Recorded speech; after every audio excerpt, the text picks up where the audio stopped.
selected. Since these are not selected specimens, we are now in the process of conducting a more complete study of these specimens to look at, to follow the clinical history and examine the relationship between Western blot and PCR on patients on whom a clinical history is known. We're also collecting follow-up samples in these patients, and these samples in the clinical study are being tested by ELISA, Western blot, antigen capture, and PCR. And we're collecting both urine and blood specimens. Right now, we have only started collecting late-stage patients, and late-stage patients are those in which have one of the CDC positive symptoms, neurological and arthralgia, and also are confirmed by Western blot. Out of 14 patients that we have enrolled so far in the study, 10 of those, or 71%, are PCR positive. These are late-stage Lyme disease patients.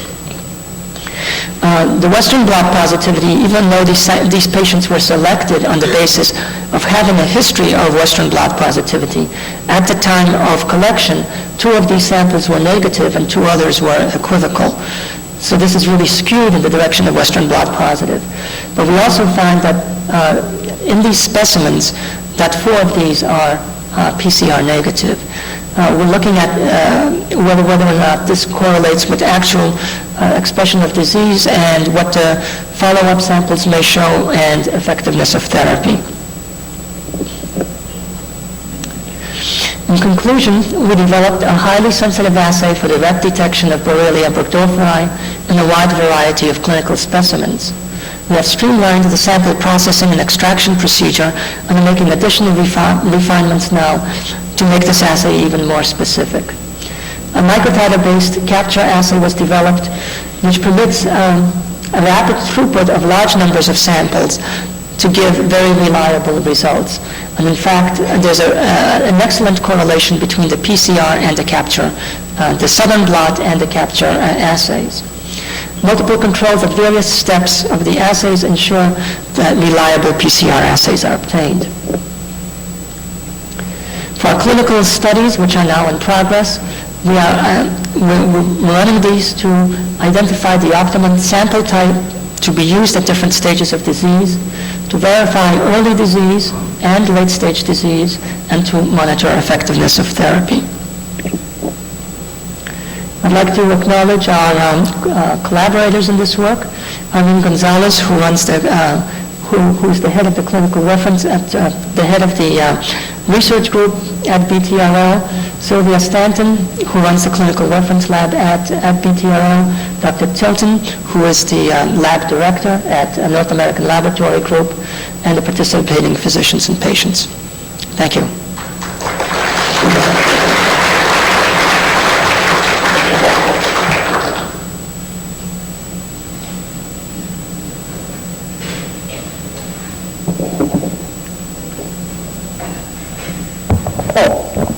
The next presentation will be by Dr. Schmidt, entitled Detection of Borrelia burgdorferi DNA in Urine from Patients with Lyme borreliosis. Dr. Schmidt.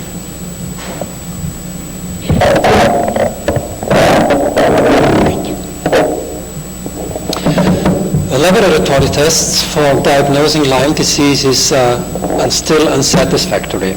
We have heard yesterday and from my speakers before. So I don't have to go into the detail about antibody tests and culture.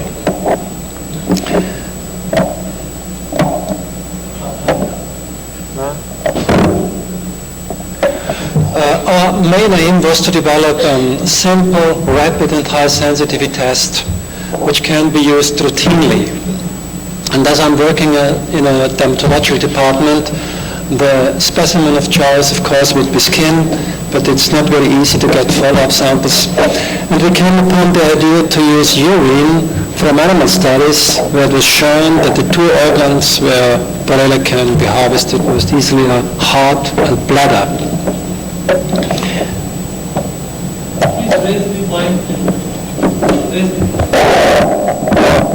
Sorry.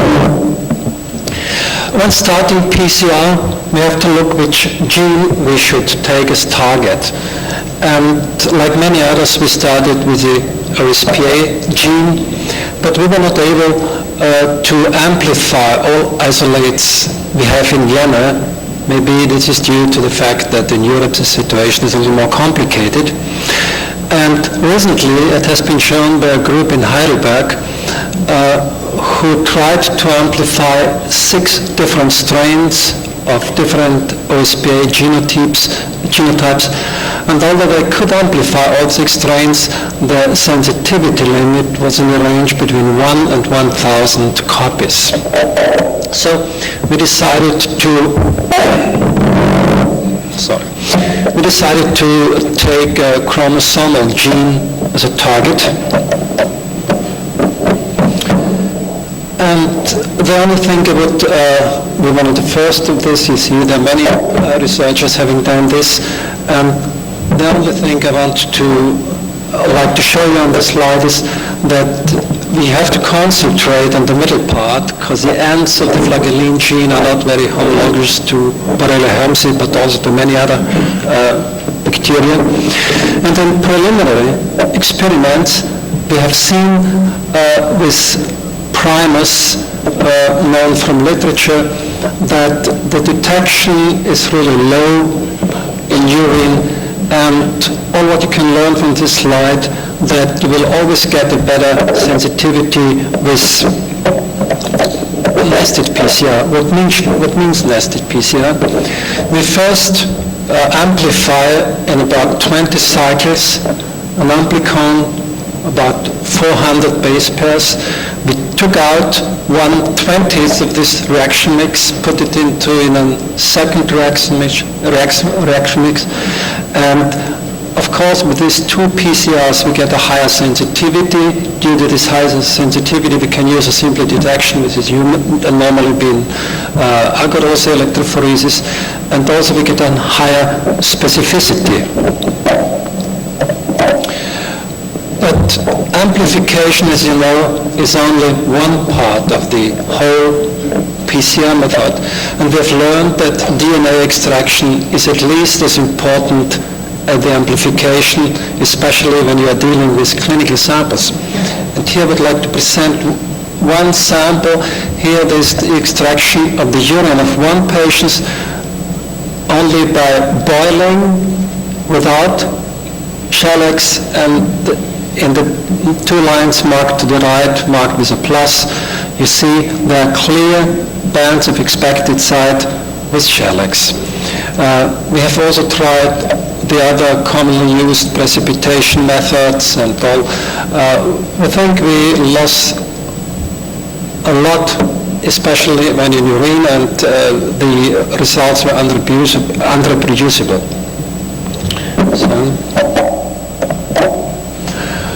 Coming to the results, with this method we have gained that we can amplify all strains isolated in Vienna, either typed or untyped, down to the same sensitivity, which means it is 5 organisms.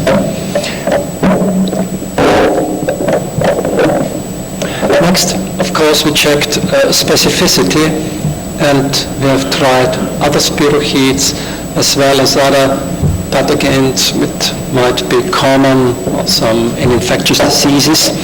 And under conditions used, all those listed here are not reacting in our assay. The last question was to answer was what to do with a negative PCR. As you know, there might be a true negative one, and there could be an inhibition.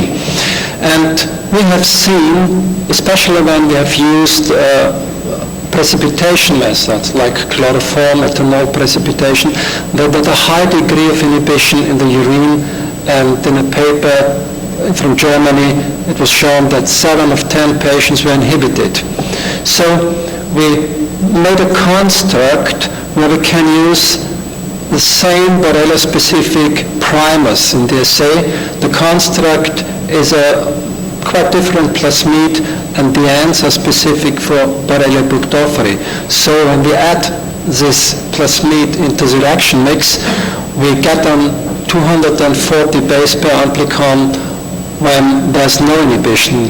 When not, then this has to be considered inhibited. And with this assayant, we believe due to a simple DNA preparation method, we could reduce the inhibition in the urine down to 2%. Oh, sorry. When working with nested PCR, the first question is always contamination. So let me start with controls. And I've had two groups. One were my laboratory workers, 23. One was really not a control. We found out that it was a true tick bite. And in the other group, there were 83 patients with various dermatological disorders, and taken together, we found 4 patients, 4 contaminated. That means the overall contamination rate is less than 4%, and I have to add that these patients were in the beginning 3 years ago. We have learned more, now we can reduce it further. As a model, when we started dermatological aspects of this disease to diagnose them, we started, of course, with erythema migrans. And although the clinical picture is very common, it's not always clear, is it not? And here you have a slide with 8 pictures of different forms of erythema migrans, and all these are true erythema migrant lesions. And here's a typical example of what happens. We're doing routinely 2 genes. This patient came in December 92, and after follow-up 1 month, PCR was non-reactive, and what is interested in culture was negative, antibody negative. And what is interested in this patient was that was a lady feeding her 1 month-old baby, and the erythema was in the mammae. So we came to the idea to test over the mother milk, and we found it heavily infected too. To summarize up our experiments with erythema migrans patients, I will bring here only the summary up with ELISA, IgM, IgG. You see here in IgG you will have a detection rate about 11 to 16%, only the P39 antigen was very low. And with IgM, the rate was between 25 and 40%, 40% only with a competitive ELISA with a purified flagelline, the other around 30%. In comparison, the same patients, the urine excretion was 90%. And when we do have a further look into these patients, we have 4 patients within the first week of the lesion. 2 of them were non-reactive, so the detection rate is 50%. And but we also have seen that when the duration of the lesion is 6-7 weeks or longer, the sensitivity is declining. And when we concentrate on this time interval between 1 and 6 weeks, the real detection rate is 96%. The next question asks, what happens after treatment? And surprisingly, immediately after treatment, which was normally done for 2 weeks, most of the patients were excreting Borrelia DNA in the urine. After 1 year, there was no reaction.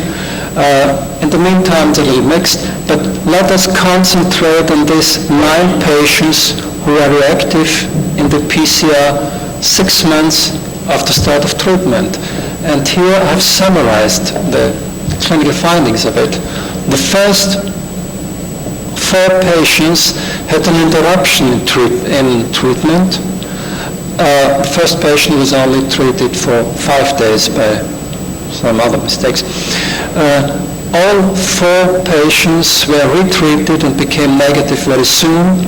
And from the rest of the 5 patients, 4 had really ongoing arthralgia. They were treated what you might expect a little short.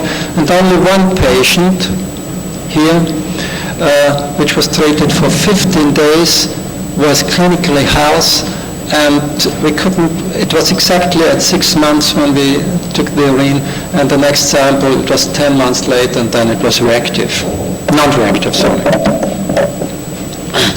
Here is one simple example from one patient, a male, 45 years old. It was an erythema with a Mayer form. It was treated twice with insufficient. He suffered from intermittent arthralgias, and only 1 year later, when he was treated with ceftriaxone for 20 days, he clinically improved, and although the PCR and the urine become negative very soon. And here is an example of the late manifestations, ACA, and although one example here of a patient which might have been treated insufficient with ceftriaxone only for 15 days. He had levid swellings on both legs, and he was retreated for 30 days with ospin, and after that he clinically improved very soon, and all of the PCR became non-reactive. Overall, with histologically proven ACA patients, we had a sensitivity about 78%, but I had to comment that 2 patients in addition became reactive short after treatment. So the overall sensitivity is around the same than in erythema. 2 other dermatological aspects I would like to bring here. One is Borrelia lymphocytoma. I don't know if you can see here on the ear. And we have 5 patients, all very active in the PCR. At that time, they were also reactive in antibody. And the difference between the lymphocytoma and the erythema migrans patient was that the excretion in the urine was much shorter. Immediately after treatment, it was, 3 weeks after treatment, all were negative, and one patient where we could examine 5 days after start of treatment was even non-reactive at this time. And another clinical picture which might be associated with Borrelia burgdorferi, lichen sclerosis heterotrophicus. We had 14 patients. We tried 2 different genes, the flagellin and the Lyme gene, and to summarize it up, we can divide it in 2 groups, which are PCR positive in both antigens and that other were negative. And what we can say is all these we had only the possibility to treat 2 of them with antibiotics. The positive one became negative and were cured. From the negative one, they can be cured with antibiotics. And among many parameters we tested, we found only a correlation with the excretion of glucosaminoglycans. This was elevated in patients positive in PCR and not in PCR negative. So let me say thanks to my co-workers, which is in the dermatological department, Elisabeth Alvara, Hertha Klade, Fritz Breyer, and in my lab, Claudia Stockenhuber and Charlotte Wagner. Thank you very much.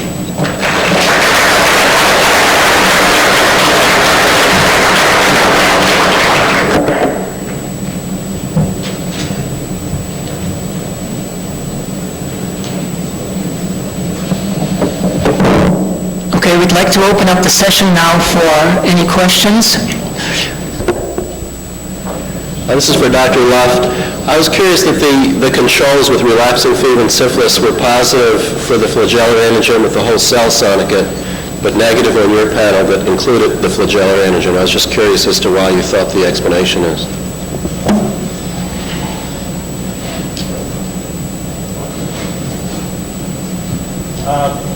I don't want to. Is this on?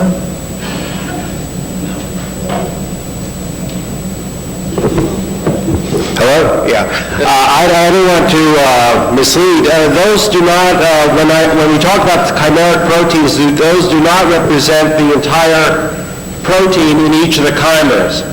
As I mentioned, those designations, there were 5 different proteins that are involved in these different chimers, but they're only portions of each of these proteins. When you look at OSP-A or P93 or P39 or OSP-B or OSP-C, it does not necessarily represent the entire protein that's involved in those chimeric molecules. What they do represent is that portions of those proteins were selected.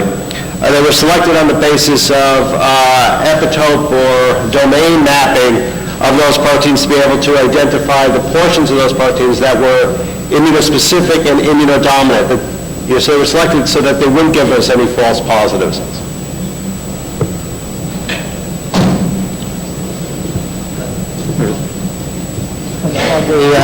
Thank you. Ruben Kaufman, University of Alberta. Dr. Schmidt, it was interesting that you found PCR positive material in breast milk, a secretory tissue, and I'm wondering whether or not it's ever been found in a fluid such as saliva, whether you've ever done that. We are just beginning in saliva. We haven't done it. We have in breast milk, I think, about now 5 patients and many controls, but we haven't done it in saliva. Question for Dr. Love. I was curious about the timing of those patients with multiple EMs that were negative at 12 months. What does that 12 months, refer to? It refers to 12 months post the onset of the erythema migrans. So these were bone series that we had collected for as part of the wide variety of therapeutic trials that we performed. And that's why you have that particular time intervals, because in regard to for the purposes of those trials, we were collecting series at 0, 3, 6, and 9, and 12 months to see what happened to these patients serologically over time. So at 12 months, 100% of the patients were then negative for serological markers. That's right. And it's really, I think it's a very important, from a different point of view, what happened was that patients who were treated at 0 months, at zero time, and then went on to relapse, very often those patients were seronegative at the time of relapse. So the antibody titer decreases during the course of treatment, and this might happen independently of any evidence of relapse. I wanted to ask Dr. Schmidt if he had any information in those 5 patients that he identified as to what happened to those patients serologically, even though they were PCR positive. Did you know whether they had positive antibody? The 5 patients that you identified who had the elevation in PCR reactivity at 6 months, who you went back to look at and noticed that 5 of them had received inadequate therapy. They were all antibody positive. I have a question for Dr. Luft. You have been using computer programs in order to study the presence of epitopes in your antigens, in your molecules that you are using. How do they look? Well, we were using computer programs to study the potential antigenic domains.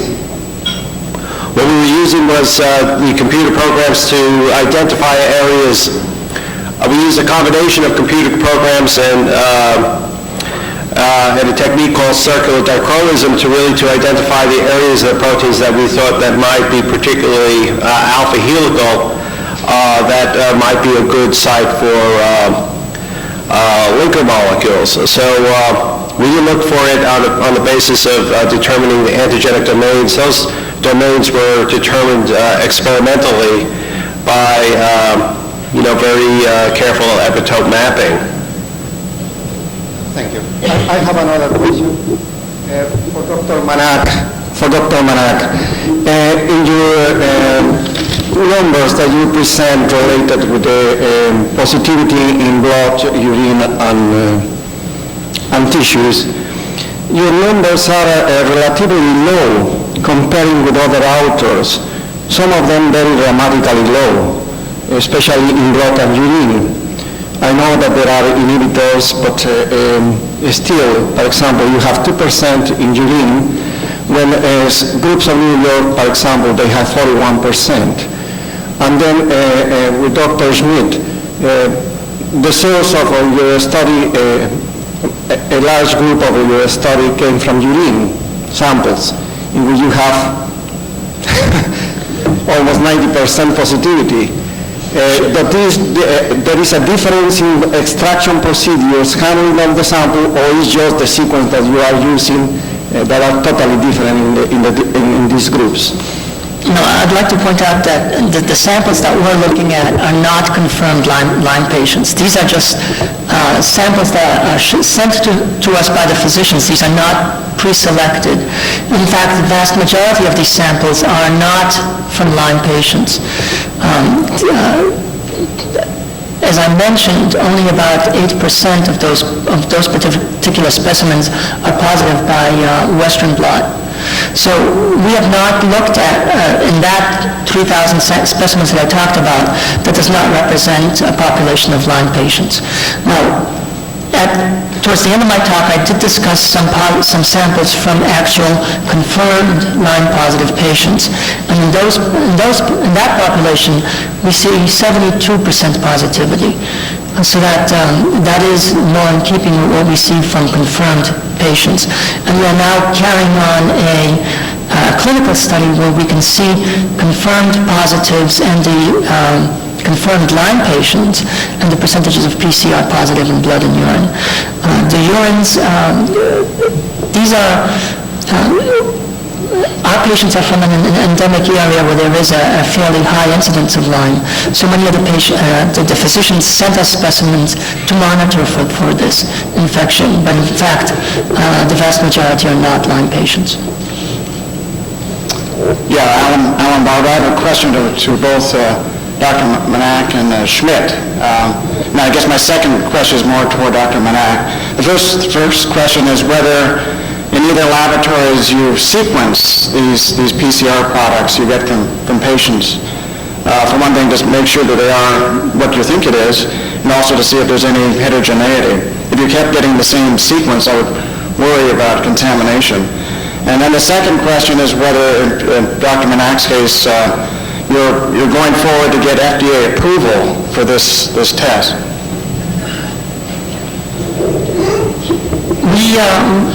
We do not do sequencing of the samples that we have. However, I would like to point out that we use two different methods of detection, both by southern blot and by the antigen capture. The DNA capture method.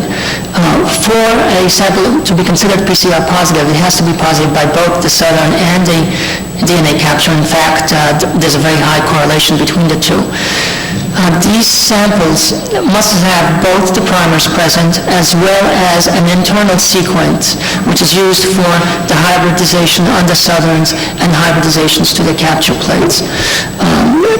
That gives us a very high degree of specificity that we can see, and the sequences that we use are ones that are conserved among the Borrelia species. But, for example, the Borrelia burgdorferi isolates, but samples such as Borrelia hermsii are not detected. So we do believe that the assay we have is in fact highly specific for burgdorferi. Okay, make it short. We haven't sequenced it. Yeah, but my suggestion is that you do a few of those to confirm that. I think to get acceptance of this would be highly recommended. And then the other question was about whether there's anybody, if not your company, any company that is actually moving forward to get FDA approval for this test using PCR. At the present time, we're not looking into FDA approval for this test. We do use this as a clinical test, an in-house test, for for FDA approval, that may be something that we would look into in the future once we have all the clinical validation studies completed. If there are no more questions, we should proceed.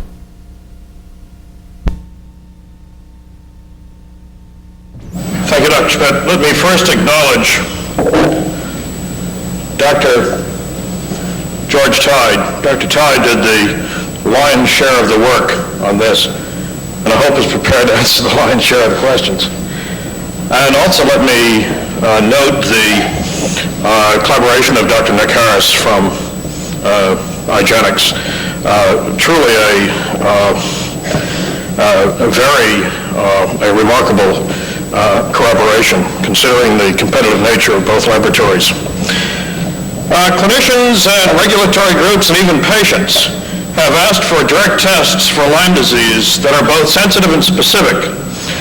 While many believe that serology or antibody testing is unreliable, I believe that in addition to the problems that you've already heard with antibody tests being unreliable, is that the antibody response dynamics of patients with Lyme disease are not reliable. Now, it is possible that the detection of Borrelia-Burgdorferi antigen in body fluids may not nearly be as straightforward as we would like to believe. Hence the necessity of a well-controlled and very cautious and very conservative clinical trial, which we are now piggybacking on the Lyme PCR trial that Dr. Manick has just described. This morning's presentation will focus primarily on the development of the assay, the biology of the assay, and I will show one slide which would indicate that the test may even work.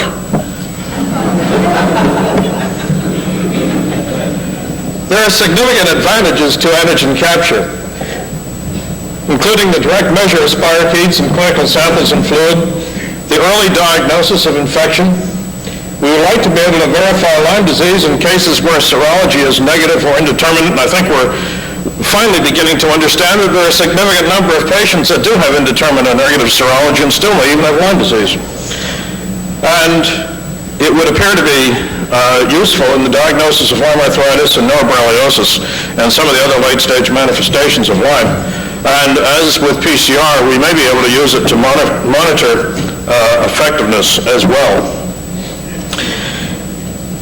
In 1991-1992, Drs. Dawood, Schwann, and Garin reported on an immune capture technique for Borrelia-Burgdorferi antigen from tissues and body fluids of ticks, mice, dogs, and humans. And also, by the way, let me recognize the collaboration of Dr. Dawood in this study as well.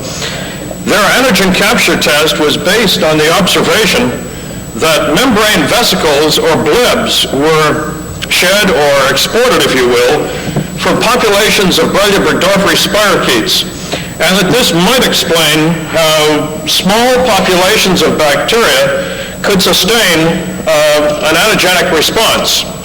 They purified these vesicles, and these vesicles were shown to have a molecular weight of 83 kDa.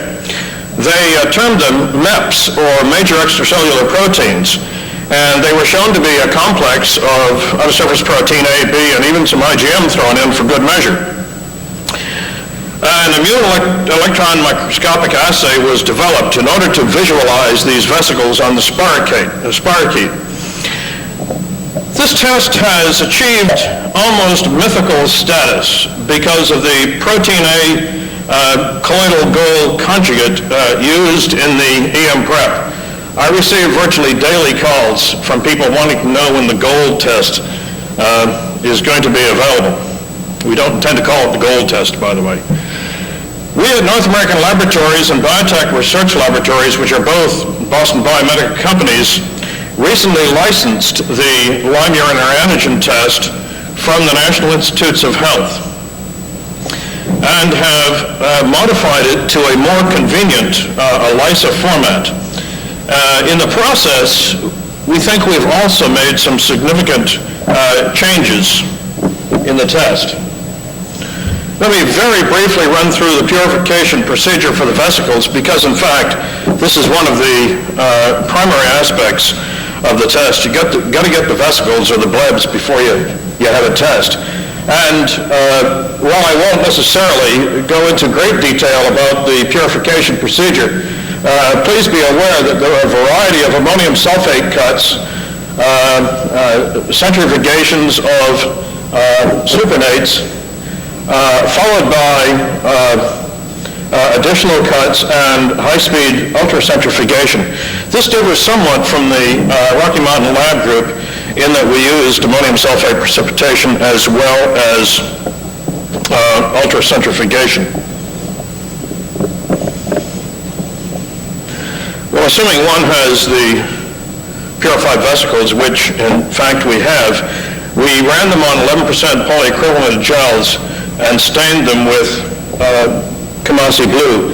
You can see molecular weight markers here, and in lane 2 there is a Kamasi blue gel stained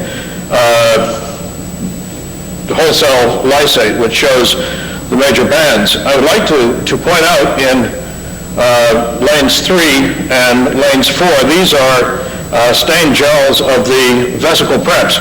As Dave Dorward reported, there is a major protein at 83 kDa, and also we see, unlike Dave in this similar experiment, we see bands at 31 and 34 kDa recognized in the OSPA A and OSP, and also a major band at outer surface protein C, OSP-C, at around 23 kDa. This probably reflects the organism that we use. And by the way, this next gel is Brachyhermesii. Note that there is this 83 kDa vessel, but no OSP A or B, and only a very insignificant band at outer surface protein C. We were then interested in how immunogenic these things were, or I should say the immunoreactivity.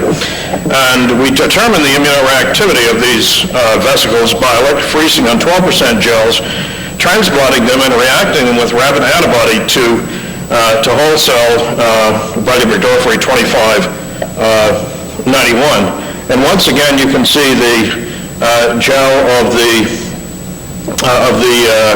whole cell preparations in lanes 1 and 4. And here is the gel stained with rabbit antiserum of the vesicle preps. You see there are major determinants at outer surface protein C, 23, 31, and 34. I think another, and by the way, this is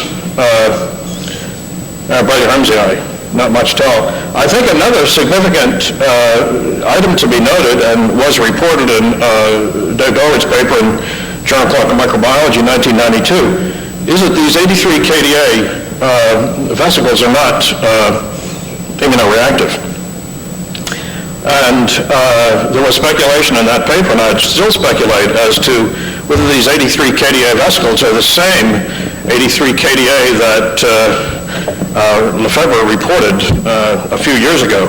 Not at all sure that they are. These vesicles were injected into rabbits, and polyclonal anti-vesicle antibody was made. The antibody preps were then tested on Brachyburgdorferi whole cell lysate Western blot strips. And here's Western blots of IgG control, IgM control, negative control. This is a pre-bleed on the rabbits, and these are the two rabbits, rabbit 2 and rabbit 3, and these are Western blots of the two vesicle preps. I think there's at least one significant difference to point out, and by the way, here's the major band at 23, major at 31, major at 34. This particular rabbit, which we've labeled rabbit 273, does seem to have either a 41 or a 39 in there. I presume by the look of that band it may be some contaminating 41, but the other vesicle prep has relatively little 41, and also you can see very little up here in the region of 83 KDA band, maybe an insignificant band there. Now, once you get your vesicle preparation and your anti-vesicle antibody, then you put tests together. And the assay components included a solid phase assay. We're using a capture antibody, and by the way, what we have done by pepsin affinity chromatography is to make FAB portions of this rabbit anti-Borrelia vesicle IgG antibody. We're using this as the capture antibody in the test.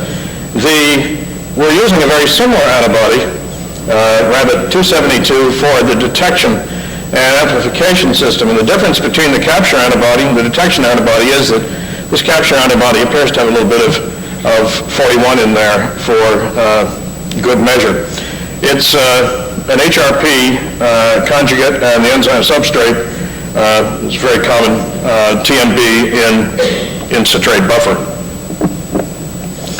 And diagrammatically, the FAB portions are on the solid phase. And by the way, one of the reasons that we used the FAB portion was to reduce the background and see if we can improve sensitivity. And I think in one slide we'll show you that we were successful in doing that.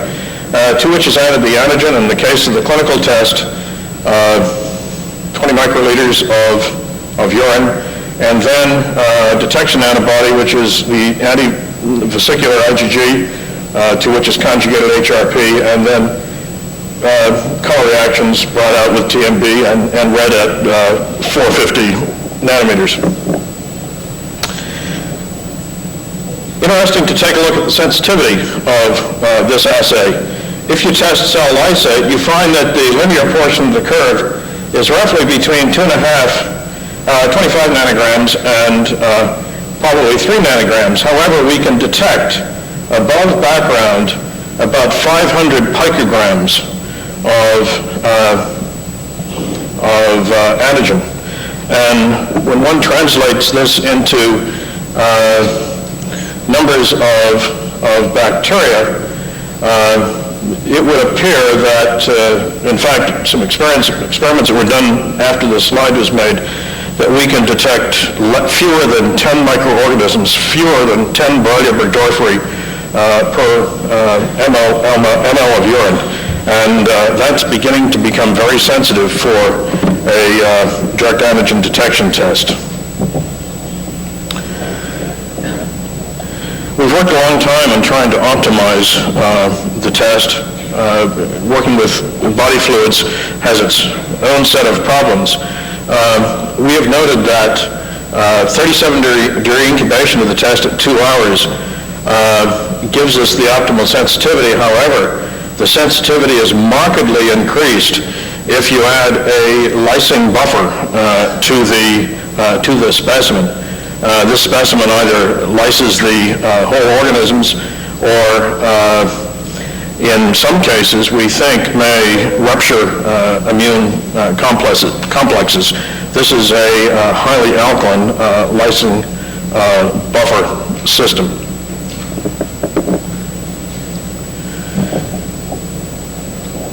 We were interested in the relative reactivities of other species of Borrelia and Borrelia burgdorferi isolates on our ACA plates. And let me point out that we have mislabeled this Swedish isolate of Borrelia and Borrelia japonica. In fact, we only see, at least of the ones we tested, significant reactivity with Borrelia burgdorferi 2591-297 and one of the European strains of Borrelia burgdorferi. Borrelia japonica does not give us any signal, nor does Anserina greenii, excuse the misspelling, or Hermsii. We will be testing other Borrelia isolates as well, but as of now, it appears to be specific for Borrelia burgdorferi.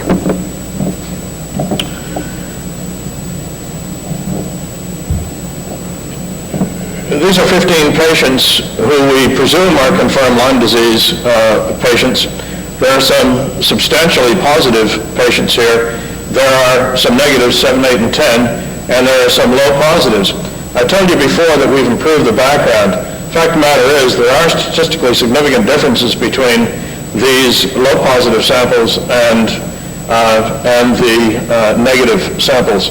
With the use of an FAB capture antibody, we can significantly reduce the background that is often seen in detection antibodies.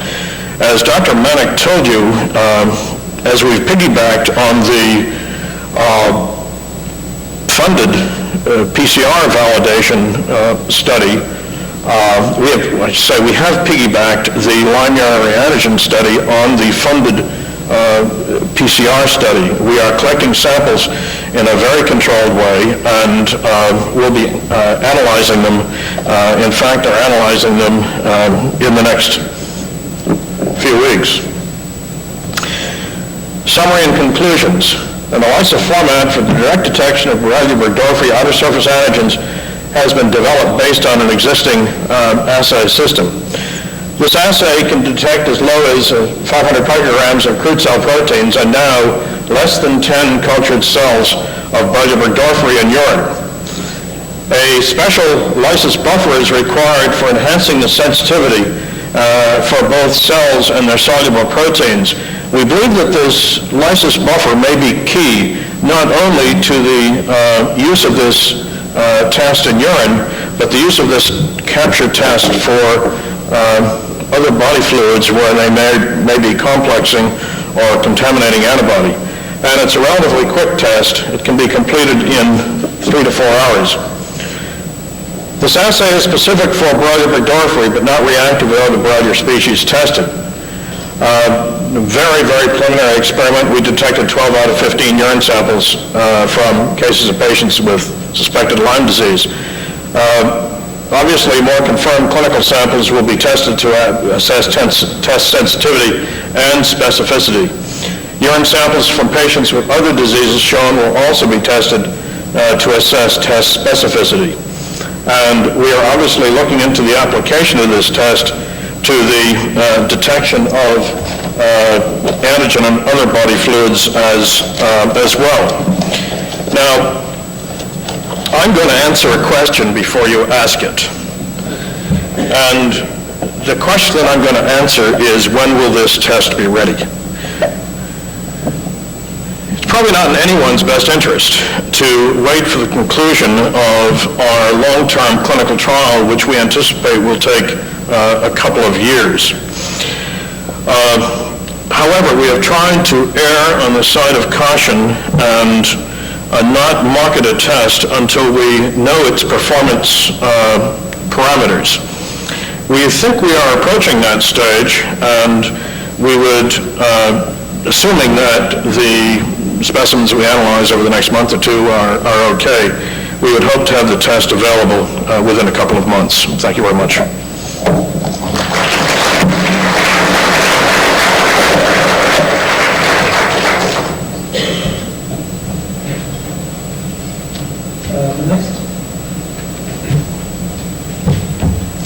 The next speaker is Stephen Schatzer, Department of Medicine, University of Medicine and Dentistry, New Jersey. And the title is Surrogate Makers for Active Infection of Lyme Disease. Thank you. I want to thank the organizers for inviting me, and it's been a very nice set of days, in particular last night. What I did after hearing some of the discussion yesterday actually, is modify what I'm going to talk on to sort of illustrate how we might use some of these new techniques or where we might be going in a practical sense. And so I'm going to briefly review some background, and part of the work I've done was in collaboration with Drs. Coyle and Luft, who are here, and Dr. Dunn at Brookhaven. I guess I'll hold the slide. Like I said, the concept here is we want a marker of active infection, not just that someone's been exposed to the disease. So I'm not going to make an exhaustive study, but I just want to point out really one thing as an example. But in this, I'm considering sort of surrogate markers such as finding DNA, and that's been described with the PCR data. Antigen is another marker. And Dr. Coyle is going to illustrate that in her neurological study, so I won't spend much time on that. And the other one is immune complexes, a marker of an active process. And the concept is this the... in the beginning of an infection, you're likely to have a lot of antigen because it's still hanging around, it's not cleared out yet. You'll also have DNA as part of the organism until that is eliminated. And it takes a little while for the antibody to come up. And depending upon what the situation is, you may maintain a plateau for a very long time. You may dip down or maintain a certain level for years or for life. So in this case, if we look at the level of antigen here, level of antibody here, there's going to be a point where you're not going to detect the antibody because even the best test in the world can't find it. It's just the threshold is too low. And however, there are ways to amplify that. And one of the ways is to look at where that antibody goes. And the first point is sort of mopped up by immune complexes down to the antigen or part of the organism. So for a certain period of time while you have active disease or an active infection, that's likely to be present. And it will extend out for a variable period of time, and when you've cleared the infection, it's gone.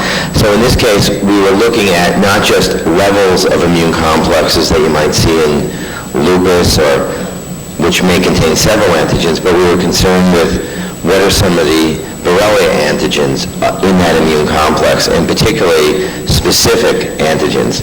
So it's just one illustration, although we've looked at several OspA, B, and C. I'll illustrate this with OspA. And one of the assays that we used was a polyethylene glycol. And you can sort of envision in the serum, you have some free antibodies, some bound up, and that represents the antigen. You can pull this down with polyethylene glycol, and you get these immune complexes. You have some supernatant which may or may not contain free antibody, and you throw that out because you're interested in this as a marker of an active immune process. And then you could split these apart and then test what the nature of the antibody is and the antigen. So this is exactly what we did on one study, and this represents several patients actually that both represented multiple erythema migrans as well as singular erythema migrans. And in this case, we used those methods. We were able to dissociate the complexes and analyze the components. We used a more sensitive Western blot to do this, a biotinabidin one, and we confirmed everything using recombinant OspA lipoprotein as Dr. Luff described. So first we did a whole Borrelia sonicate thing and then moved to the recombinant. And these show a series of patients representative of the study. And these are molecular weight markers were actually known Lane's probe with a monoclonal antibody to the OspA, 31 kilodaltons. And a typical example would be, if you look in Lane's 1, that represents free IgG, Lane 2, complex IgG, Lane 3, free IgM, and 4 complex. So we can see that they often, actually in this set, they often had free IgM and complex IgM. In the overall study that we did, we found that the majority of the patients had complex IgM at the earliest stage. This is the moment they had the lesions. And the others, about 50% of those also had free IgM. And that would be consistent with some of the studies Dr. Luff just showed previously. And to make sure, we had some positive controls in there as well as the negative controls don't show this. We also had an opportunity to study some patients from Germany who had previously been published in the Journal of Clinical Investigation, where they had erythema migrans that were shown to have T-cell reactivity to OspA, but using the technique that they did, just free antibody and a non-biotinabidin Western blot, they were unable to detect reactivity to the 31 kilodalton. However, using the assays that I described, in those exact patients, we were able to do this.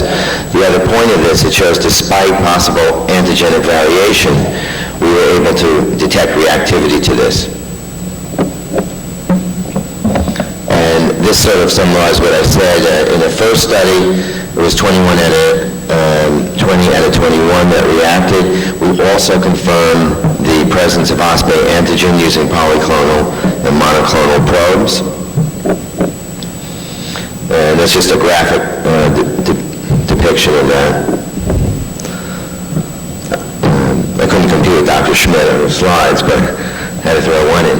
This, as I said, I'm going to skip over the PCR data, but I do want to describe a case, without going into the clinical details, but a case that had erythema migrans, where we were able to, at the moment the rash was developing, and it clearly was an erythema migrans, show that it was related to B. burgdorferi infection, and that was shown by having the specific probes for OspA, and that reacted, so in her skin, in a biopsy of her skin.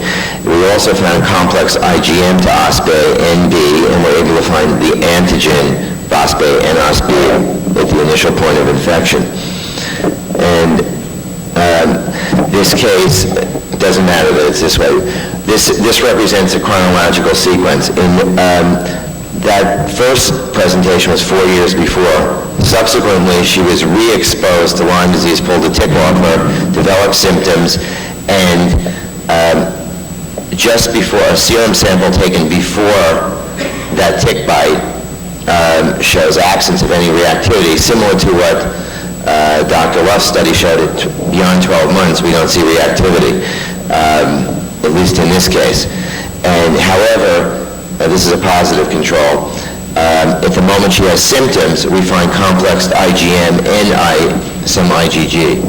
And I think this illustrates what Dr. Borascano described and Dr. Jewell, a problem that one may be faced with when, what do you do if someone has had Lyme disease before?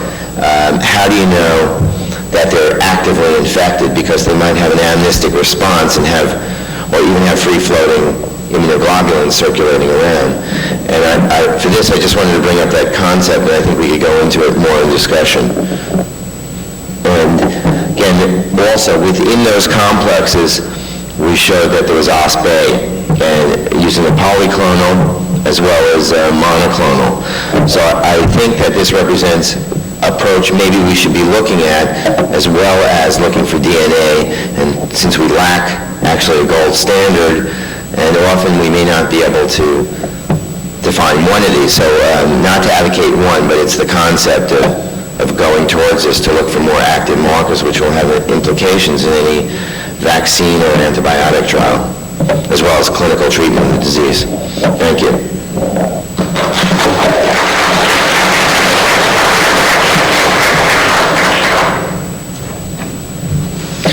Thank you, Dr. Schütze. The next speaker is Professor Coyle, Professor of Neurology, School of Medicine, Sunny Stony Brook. The title is New Tools in the Diagnostic of Neurological Lyme Diseases.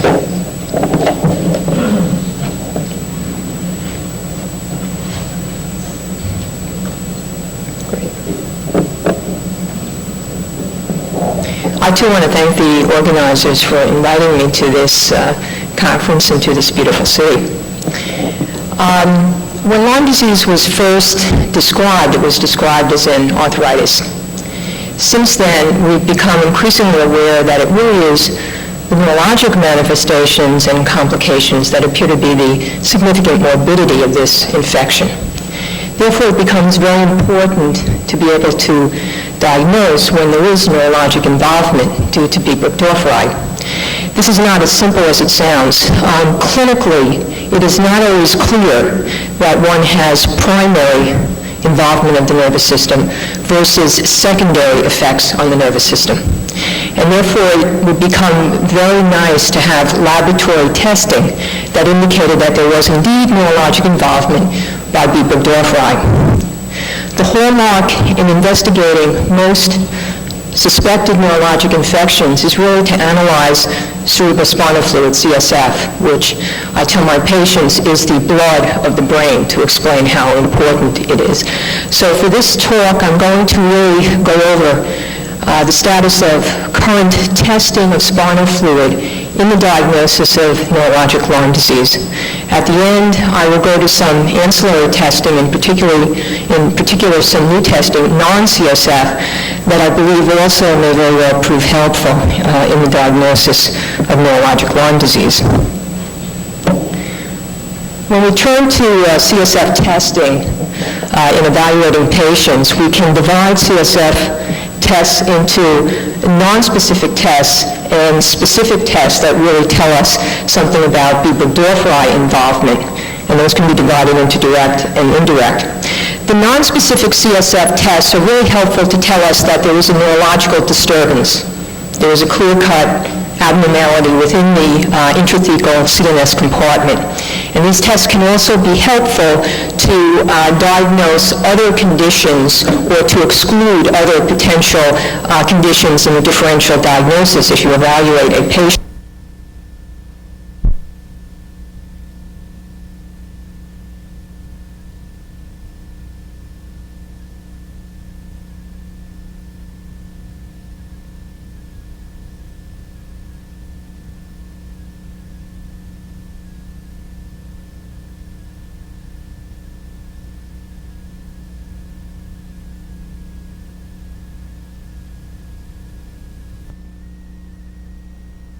So that you expect an increase in lymphocytes and monocytes. And sometimes one can see a proportion of increasing plasma cells, which are B cells that have further developed. So a mononuclear pleocytosis, particularly if there is a plasma cell component, is supportive for neurologic syndromes due to Lyme disease, although it's not B. burgdorferi specific. It really is a non-specific CSF test. The protein and glucose are also helpful non-specific parameters. Glucose in spinal fluid should be normal in neurologic Lyme syndromes. If it's low, then I would really begin to look for alternative diagnoses. CSF protein in many of the neurologic Lyme syndromes will be elevated. Any process that damages the blood-brain, blood-CSF barrier will cause leakage of protein into the cerebrospinal fluid. So an elevated CSF protein is a good marker that there has been damage at some point in time to the central nervous system compartment, but again, it's completely nonspecific. It doesn't relate specifically to B. burgdorferi, but again, it's helpful to tell you there has been a disturbance within the CNS compartment in the individual patient. VDRL is a CSF test that really helps to rule out neurosyphilis, which can be a confounding diagnosis in neurologic Lyme disease. Oligoclonal bands and IgG index, which is a marker of intrathecal IgG production, are spinal fluid tests that are most commonly done when you suspect multiple sclerosis, and they have a high rate of positivity in MS. In our experience in North American neurologic Lyme disease, CSF oligoclonal band positivity and elevated IgG index is unusual, 10% or less. So that when I see CSF oligoclonal band positivity or intrathecal IgG production in a patient, it does make me think of alternative diagnoses. You can see it, and we have seen it in neurologic Lyme patients, because these parameters are immune markers of a chronic CNS infectious or inflammatory process. But as a distinct difference from European Lyme disease, we do not commonly find these positive in the CSF of neurologic Lyme patients. Let me just show you some data of 70 early Lyme disease patients evaluated at Stony Brook in the Lyme Center. These all met CDC criteria. They are divided here by syndrome. We had 17 patients with erythema migrans who had new-onset neurologic problems coincident with the EM, mainly new-onset headache. We had 14 multifocal EM patients, again, who had onset of new neurologic problems coincident with the multifocal EM syndrome, mainly headache. We had 20 Lyme meningitis patients. Now, subsets of those patients had concurrent EM or multifocal EM, had a concurrent facial nerve palsy or had concurrent radicular features, but the predominant syndrome was of a meningitis, so I'm putting them as a separate group there. We had 17 patients with a Lyme-related facial nerve palsy. Again, a subset of those patients had very recent EM or had concurrent EM, but I'm placing them here because the predominant feature neurologically was weakness of the face. And then we had 2 patients that had a pure radiculitis syndrome. And what I will point out in this group of 70 North American classic early neurologic Lyme disease patients is the CSF cell count and protein profile. If you look at the increase in cell count, really it's the meningitis syndrome where by definition you need a CSF pleocytosis, where you saw 100% of the patients that have an abnormal CSF cell count. Then it dramatically falls off. 50% in the radiculitis, 24% in the facial nerve palsy, 18% in the EM, none in this group of multifocal EM.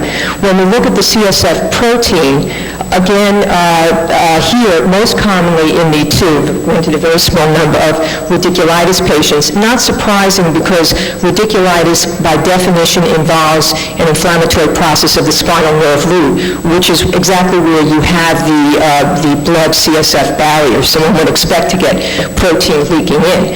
Only 75% in our Lyme meningitis didn't seem to do, at least not in 100% of patients, really damage the blood CSF barrier, and then dramatically falls off to only 18% of the facial nerve palsy patients, 21% of the multifocal EM, and 18% of the EM patients. And again, this is really in striking difference to what one reads from European neuroborreliosis, but this is what we see at Stony Brook and what is seen at other centers in North America when patients are very carefully profiled.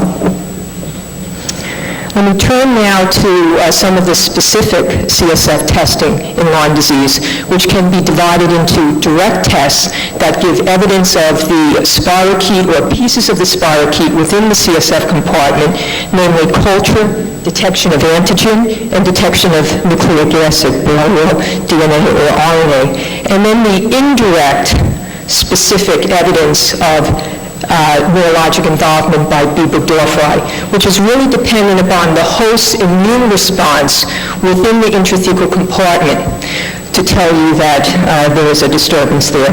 And this includes intrathecal specific antibody production, intrathecal production of antibodies to B. burgdorferi, and specific IgM production in spinal fluid. And finally, detection of Borrelio immune complexes, which Steve Schutzer has just introduced in a prior talk for us. CSF culture, at least in North American spinal fluid, has not had a terrifically high yield. It requires special media. You need a dedicated lab. It will typically take several weeks to confirm it. What is very, very good about culture is that the specificity is basically 100%. If you culture out Borrelia burgdorferi from the spinal fluid, you have documented direct and specific evidence that that spirochete seeded the central nervous system.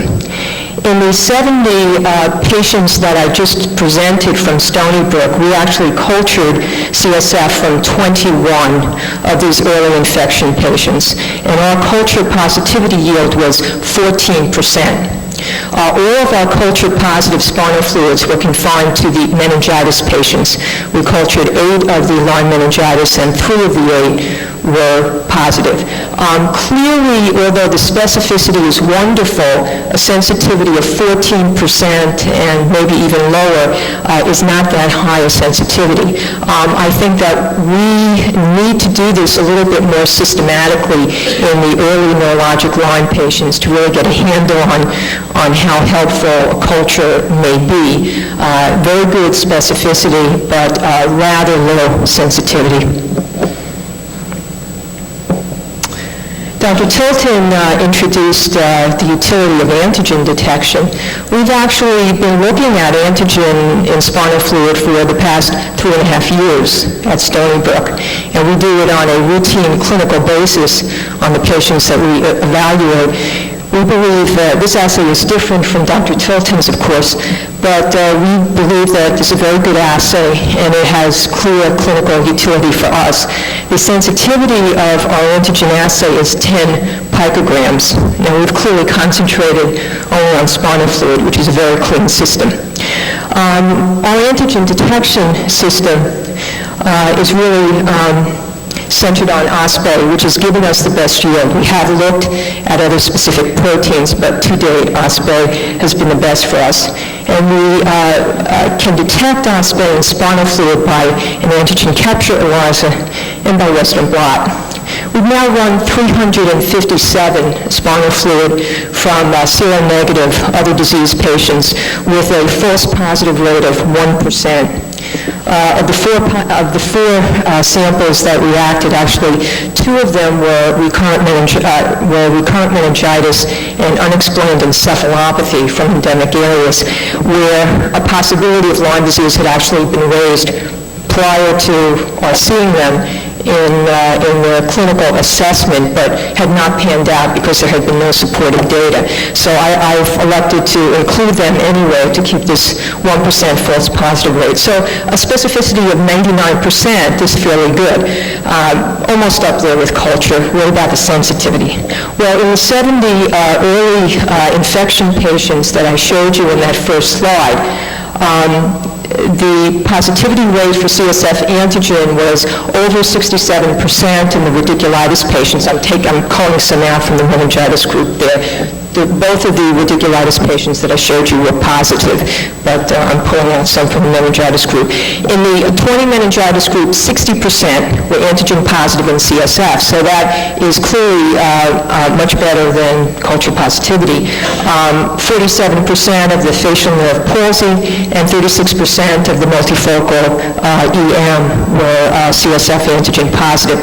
We now have data that the CSF antigen clears within 6 months of treatment from CSF. So we believe that this is going to prove a very useful marker for CNS invasion by Biberg-Dorfrey and will give an objective laboratory parameter to follow laboratory response to therapy. We've heard a number of presentations on PCR. This is detection of Borrelia-specific DNA or RNA in spinal fluid. And I think you've heard that the big worry is contamination. This is a good system. It's a very sensitive assay, but it's a bothersome assay to do. The specificity really depends on how good the lab is that's doing the PCR. There are clearly articles in the literature that report false data currently on PCR positivity in spinal fluid. That was really a contamination. So you need to know how good the PCR lab is to really be able to say how to use that data. The sensitivity, again, depends on the lab, the assay, the primers. David Persing at Mayo Clinic, who has a very, very clean PCR system, has a yield of only 18% in Lyme meningitis cases. A little bit better than culture, clearly not as good as antigen. That's not an overwhelming sensitivity. Ben Luft and his group from my institute, Stony Brook, in a small number of patients have reported using different primers much, much, much higher rates of positivity in Lyme-related neurologic syndrome. So again, I think PCR detection of Borrelia nucleic acid is a specific and direct evidence of CNS seeding. You've just got to make sure that the people doing the assay have a really effective assay and the proper controls. Now let's turn to the specific indirect. These are measures that really say Biberg-Dorfrey is involving the CNS, but it's dependent on the host immune response, rather than talking about a piece of the organism being present in cerebrospinal fluid. Well, intrathecal antibody production has been the hallmark, and we hear from our European colleagues that that's a requisite for making a diagnosis of neurologic Lyme disease. It would be very nice if that were true in North America. Unfortunately, it's not. It's clearly not. This is data not only from Stony Brook, but also from other centers. We simply don't see it in the proportion of neurologic Lyme patients reported from Europe. Intrathecal antibody production really looks at antibody reactivity to Borrelia burgdorferi comparatively in spinal fluid versus a paired serum sample in the individual patient. And there are several different assays, but basically you are looking at relatively greater reactivity of antibodies in spinal fluid versus serum in the same individual. If you see that, a stronger antibody response in spinal fluid than in serum, then it is really pretty compelling evidence that the particular infectious agent at some time has seeded the central nervous system compartment in that individual. The specificity of intrathecal Lyme antibody production is not 100%. Okay? It's probably very close to it. We don't really have figures on it, but it's not 100%. Why isn't it? Well, if somebody has a distant history of exposure and antibody production to Burgdorferi, and you create an inflammatory response within the intrathecal compartment, there are memory B cells floating around. You can turn on a specific antibody response to Burgdorferi along with other memory antibodies. And so it's not 100% specificity, but probably very close. In the 70 early infection patients that I showed that first slide on, 50% of Lyme meningitis had intrathecal Lyme antibody production, not 100%, 50% of the patients. 19% of the multifocal EM, 6% of the facial nerve palsy, and that's sort of in line with what we've seen. I'm going to be presenting at the American Academy of Neurology in 2 weeks in Seattle some data on specific spinal fluid IgM reactivity using Benloff's recombinant proteins, and this is just a slide looking at IgM reactivity in spinal fluid of early, late, and other neurologic disease controls to OSPE, OSPE, and OSPC. And I think you want to focus on the pink here. Anything above the dotted line is a positive. We see no reactivity in the seronegative other neurologic disease control spinal fluid. This is an antibody index, very high reactivity. And I believe that specific IgM to recombinant proteins in spinal fluid may prove to be a useful marker of neurologic Lyme disease. Borrelia immune complexes we heard about. This is a polyethylene glycol technique that detects complexed IgM or IgM2 assays done separately to Burgdorferi. Based on about 150 OND seronegative spinal fluid run, our specificity is 95%. That was a little bit disappointing to us, 5% false positive. When we look, the false positive were in multiple sclerosis patients, because we have a lot of those samples. I'll direct the MS-centered study book. The way that I would explain that would be that CSF immune complexes is an unusual finding in neurologic patients. Multiple sclerosis is one of the subsets where it's a common finding, and there has been heat shock protein immunoreactivity related to MS. I believe that this is probably picking up non-specific reactivity to flagella and heat shock proteins. The sensitivity of this assay in the 70 early infection patients was virtually 100% in the radiculitis patients, 90% positive in the meningitis patients, 57% in multifocal EM, 53% in the facial nerve palsy, 47% in the EM. So the Borrelia immune complexes in CSF appear to become positive very, very early on, at least detectable. Let me just end quickly, I know my time is running out, by turning now to some non-CSF ancillary testing that may be helpful. Neuroimaging of the brain or spinal cord using MRI or CAT scan. Clearly MRI has a higher yield, but frankly in neurologic Lyme disease, the neuroimaging abnormalities by MRI are only seen in about 25% of patients. It does not have a high yield. The Boston group has reported on BrainSpect. This is a technique, it's a nuclear medicine technique that looks at cerebral blood flow, and in a handful of perhaps very specialized late Lyme patients, 10 patients, they reported BrainSpect abnormalities that corrected after treatment. We've not really been able to fully confirm this, but again, BrainSpect may be a helpful ancillary tool in late Lyme disease. Neurophysiologic testing, nerve conductions, EMGs are clearly very helpful to show a typical pattern of peripheral nervous system involvement that we know Borrelia burgdorferi and Lyme disease can do. Although potential testing, I used to say, was not helpful at all.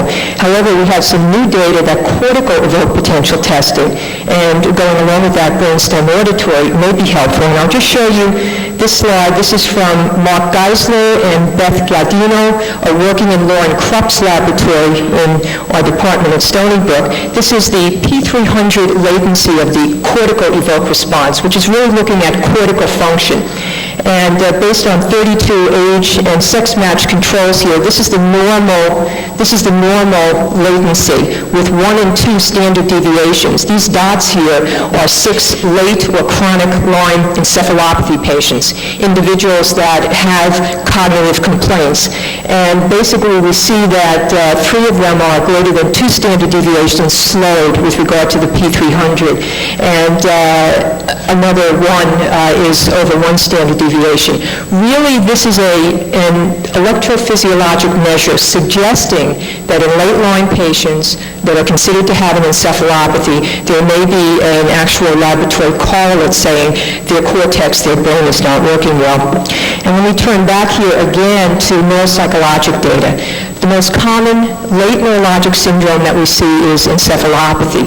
But this is hard to get a handle on. It's not even accepted by the CDC as a neurological Lyme disease syndrome. Typically, the neuropsychological deficits on testing are not dramatic. However, we're now finding that if you cone down on specific testing, that can be very helpful, particularly with regard to reaction time, attention, and learning retrieval of verbal memory. And again, this is from Lauren Krupp's lab with Mark Geisler and Beth Gadino looking at a reaction time measure. This is a specific test that looks at the speed of cognitive thinking in 17 late chronic Lyme encephalopathy patients versus 17 age and sex-matched controls. And there was a significant slowing in the ability to cognitively react in the late Lyme encephalopathy patients. So again, we're beginning to hone down our testing to really be able to pick up laboratory deficits that we'll be able to follow. So to summarize, spinal fluid tests are now under development and are being done that are going to be very helpful in the diagnosis of neurologic Lyme disease. Other modalities, ancillary non-CSF modalities, are also being developed that will be helpful not only in the diagnosis, but in also allowing us to quantitate the degree of neurologic impairment and to giving us a pre-treatment parameter. These new tools are not only going to lead to more accurate diagnosis, but I also believe more effective management of Lyme disease. Thank you.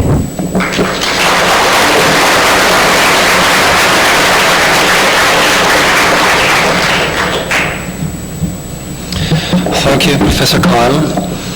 And the last speaker of this morning session is Professor MacDonald with the title Morphological Heterogeneity of Borrelia burgdorferi.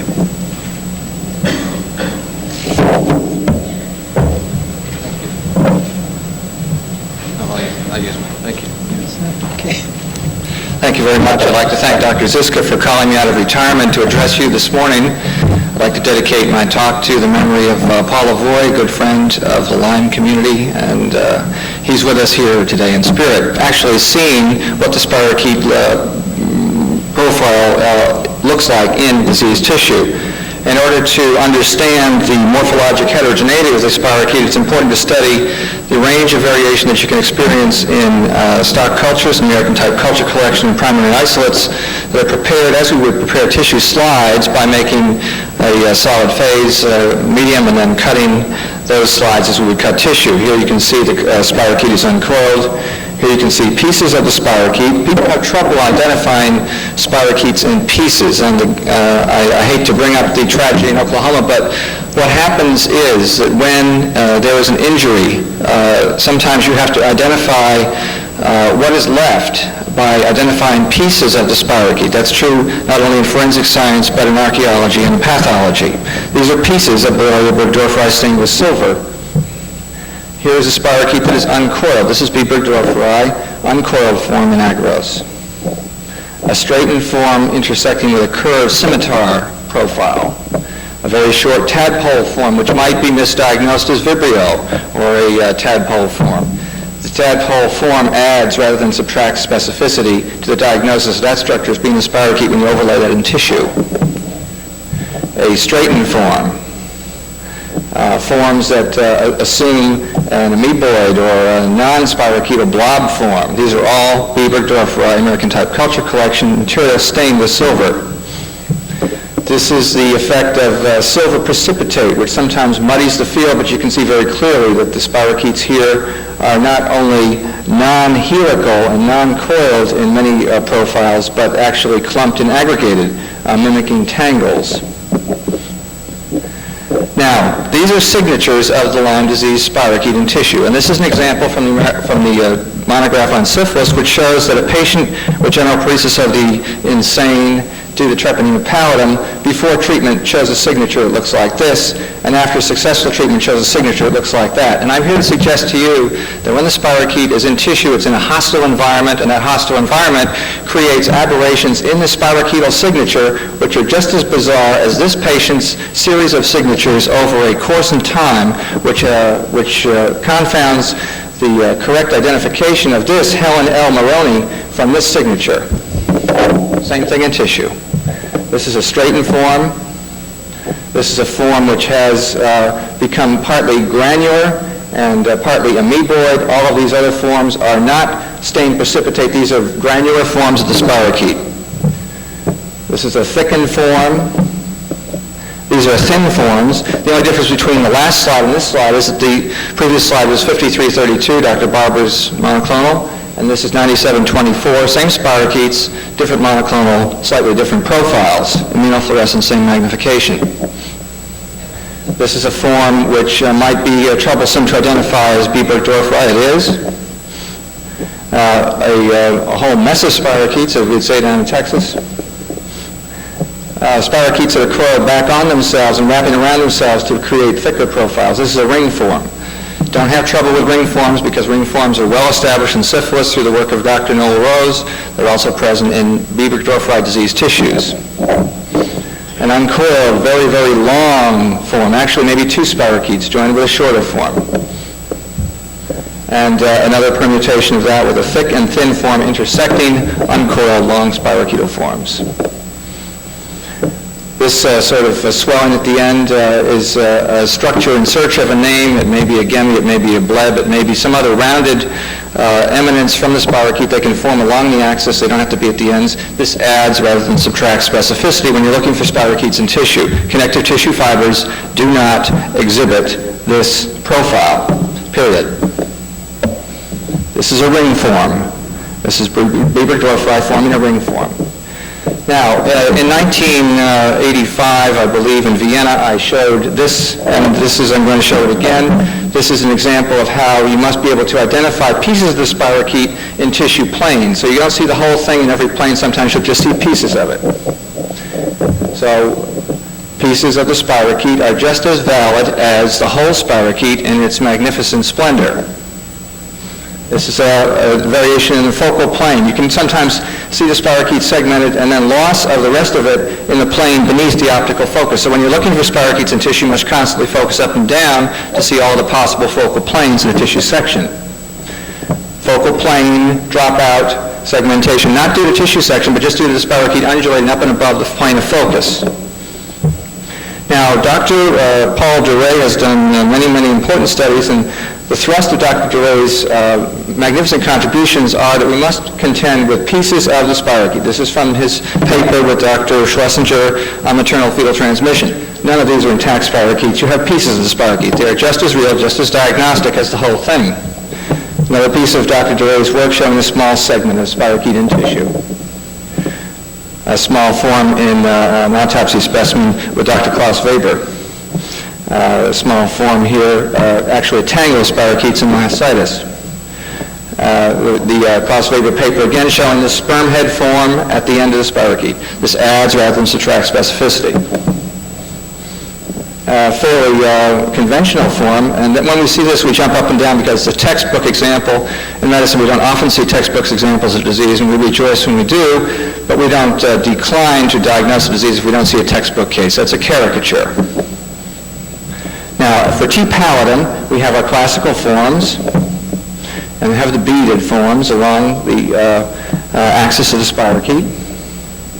And this is the Rosetta Stone. This is the work of Dr. Scott Wharton from 1930, showing the range of T. pallidum in tissues. And you see once again our friendly rounded protuberances, sperm head forms. Then we see a whole mess of ring forms down here, progressively smaller and smaller until we get these little period punctuation forms, which are the granular forms of T. pallidum.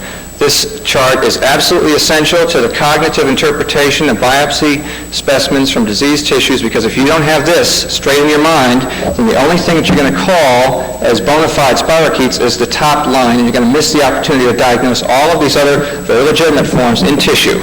You must understand this sequence. This is the Rosetta Stone, period. And what is true for syphilis, as I shall show you, is also true for Lyme disease. Every single one of these profiles that has existed for T. pallidum since 1930 exists for B. burgdorferi in tissues in 1995. This is the work of some French investigators showing a range of spirochetal morphology with T. pallidum. Ring forms, conventional forms, and granular forms, small comma forms, segmented forms, straightened forms, partially straightened, partially curled forms. Ring forms, as you'll see out at the front desk again. And fat forms, granular forms, partially straightened forms. Now, all of these forms are examples of T. pallidum that were studied near the decades 1920 and 1930 in Paris in the laboratory of Dr. Collard and in other distinguished European investigators in their work. You see that the range of spirochetal morphology for T. pallidum varies considerably, just as the range for B. burgdorferi varies considerably in tissue. Remember, these spirochetes are not reared in BSK in a healthy environment without immune modulated cells and all the interleukins and things that can be thrown at them to assault them. These spirochetes that we're used to seeing in tissue are spirochetes that have been reared in an unfriendly environment. You see the branched forms, the small sperm head forms, thick forms, thin forms. Very small forms. These are called granular forms in the syphilis literature. And they are just smaller tadpole sperm head forms that get smaller and smaller and smaller until they punctuate like a period. Segmented forms like the constellations in the sky. Connect these dots and you've got yourself a spirochete, bub. Partially segmented forms. These forms are very, very difficult to detect in tissue, and they are only available to the observer under extraordinary circumstances, usually in imprint preparations where we make a cytology monolayer and look for them. These forms are thought to be formed from T. pallidum by heterotypic rather than homotypic cell division.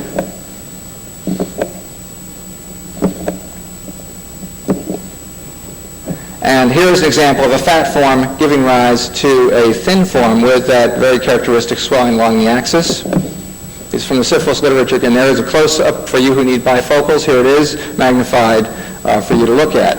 This, I think, is the origin of the smaller forms that we will see in culture and in tissue. Blood forms. That looks like a neurofibrillary tangle, doesn't it? And then there's a small form right here. Now, the T. pallidum workers have identified forms that look like gemi or cystic forms from the Nichols strain. Dillamata and associates did a great amount of work in the 30s and 20s showing spirochetes originating from cystic structures. This is an example of some of their work. These are also present in examination of long-term cultures from B. burgdorferi. This is what it looks like on the electron micrograph. You see a profile, you see multiple spirochetal forms. This is an L form from the work of Osinikov in the Soviet Union. L form of T. pallidum, we have L forms in B. burgdorferi. This is a cystic form from the experimental rabbit inoculation where the cyst is wound up inside a fibroblast. There it is up close and personal. Cystic form, intracellular pathogen. Doesn't look at all coiled, does it? Okay, can I have my next carousel, please? How am I doing for time? Dr. Bergdorfer in Vienna, and Dr. Bergdorfer, of course, we have to thank for all the opportunity to gather together today. The initial isolate from Dr. Bergdorfer and Dr. Barber's paper is shown here, and that's just what the spirochetes look like in initial isolation. This is a culture of a tangle of spirochetes, which has some resemblance to this structure here, which Dr. Barber photographed in the 1981 Yale Symposium. This is immunofluorescence. I said you couldn't do immunofluorescence in tissue. Prior to 1985, we managed to find a way to do it. And these are using the monoclonals from Dr. Barber. This is 5332, 9724. And in some situations, dark field gives us a profile of these smaller eminences coming off the spirochete. Whether those are degenerative forms or small forms similar to the syphilis is indeterminate pending electron microscopic study. A rounded contour of a spirochete, B. burgdorferi, in tissue culture. Sperm head form again. This is a culture from a brain with a patient with a chronic neurodegenerative disease causing cognitive defect, which shall remain unnamed. What I want you to have a sense for is the range of diversity. These are all examples of the diversity that you can see in Borrelia burgdorferi, not only in culture, once again, spirochete in culture from autopsy brain, human, adult, elderly, demented.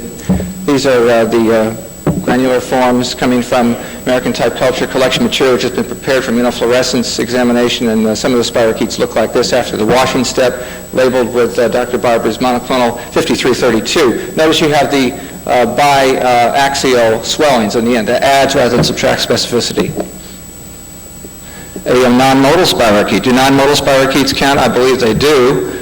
That's from an autopsy of a fetus that I believe had congenital borreliosis. Ring forms. Ring form again from the study. This is an umbilical cord blood from one of our babies in the congenital Lyme study. And you'll see right down here our old famous favorite ring form, along with the amoeboid forms and thick forms, thin forms, and fragmented forms. Umbilical cord blood. Small spirochete.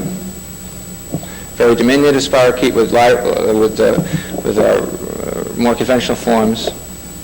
So the sense that I want you to have is, with the next carousel, please, that the spirochete under conditions of adversity, and that is spirochete in the human body, may assume different profiles. And if you're going to look for the spirochete in tissue, remember Koch's postulates are: number one, find the organism in diseased tissue; number two, grow the organism from diseased tissue; number three, inject that into an animal and reproduce the disease; number four, grow it in pure culture. We've never done that for syphilis. We've tried to do it for Lyme disease.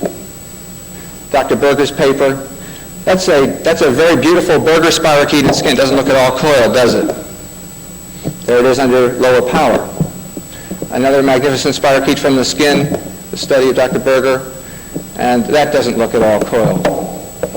This is a hamster injected with Dr. Banache and Dr. Bosler with 5332. That doesn't look very coiled. Here's one hugging a tubule. This is the spleen from one of the injected hamsters.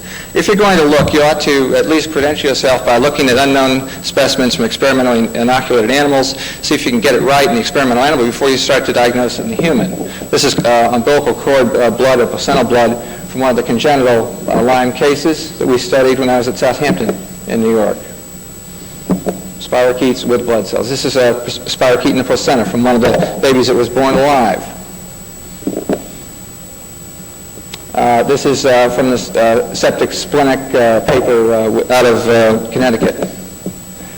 And so you see that when we're looking for spirochetes in tissue, we're not going to see the perfect spirochete. This is from the Minnesota case of Dr. Schlesinger with spirochete in the myocardium using Dr. Barber's monoclonal antibody. That's not at all coiled, but that's B. burgdorferi, 5332. And a placenta, another placenta. This is wrapping itself around a placental nucleus. This is fetal liver. This is placenta again. Rectangular spirochete, straightened spirochete, sudden infant death syndrome. This is a spirochete from the work of Dr. Aber in granuloma annulare. Sudden infant death syndrome, look at the swelling, fetal brain. Sudden infant death syndrome, fetal brain, look at that rounded prominence, straightened form. Immunofluorescence, subarachnoid space, fetal Lyme. This is a spirochete from the work of Dr. Collide. This spirochete is skewering the sperm head. This is T. pallidum, skewering the sperm head. We've seen that with Dr. Doward's work on lymphocytes. Spirochetes can penetrate the cell and skewer the cell and cause injury. umbilical cord with relapsing fever Borrelia. It's just showing you that the spirochetes in blood that we all expect to see look different in tissues. They become straightened. This is spirochetal cyst form using 5332 in a brain imprint. Another spirochetal cyst form using 5332 in a brain imprint. Imprints are great because they give you a low signal-to-noise ratio, and when you use monoclonals, you have a very clear picture. There's nothing focusing above or below that tissue point. It's just that cell and then darkness above and below it. That's a spirochetal cyst form with spirochete emerging from the cyst, just like the work of Della Mater, long-term B-Burgdorferi in culture. Another shortened spirochetal cyst form with a sperm head. Imprint of fetal brain, long spirochete, short spirochete, 5332. That's a culture of human brain, dark field. Now this is a constellation form. You see the rounded form and then the little dots. If you connect the dots together, you get an intact spirochete. This you will never see in a tissue section. You'll only see this in imprint cytology. You'll never see it in electron microscopy. You'll only see it in imprint cytology. This is 5332. More beaded spirochetes. These, I think, are part of the problem in not identifying B-Burgdorferi diseased tissues. This is from the work of Lawton Smith, spirochetes in late seronegative syphilis, showing experimental and human evidence for spirochetes in people who had syphilis but who were seronegative. See the same sort of swellings around the ends of the spirochetes from Dr. Lawton Smith's paper. Another shortened form with a sperm head. Sudden infant death, fetal brain. Look at that. Skewering the cell, just like Dr. Doward had shown with his work. Imprint cytology giving you a clear signal-noise ratio. Nothing else is staining. That's 9724, fetal brain, stillbirth. And another neurodegenerative disease was 5332. What I'd like to leave you with today is the concept that Lyme disease, spirochetes, B-Burgdorferi in tissue do not assume regular helical profiles. They have to be recognized in terms of pieces and in terms of morphology, which has been defined in the early work of syphilis from this century. If we seek truth, serology is helpful, Western blots are helpful, but if we seek absolute truth, we must seek the spirochete in tissue. And I encourage you to encourage your pathologists to get involved in the search for the further pathologic expression of Lyme disease in the human and animal host. Thank you.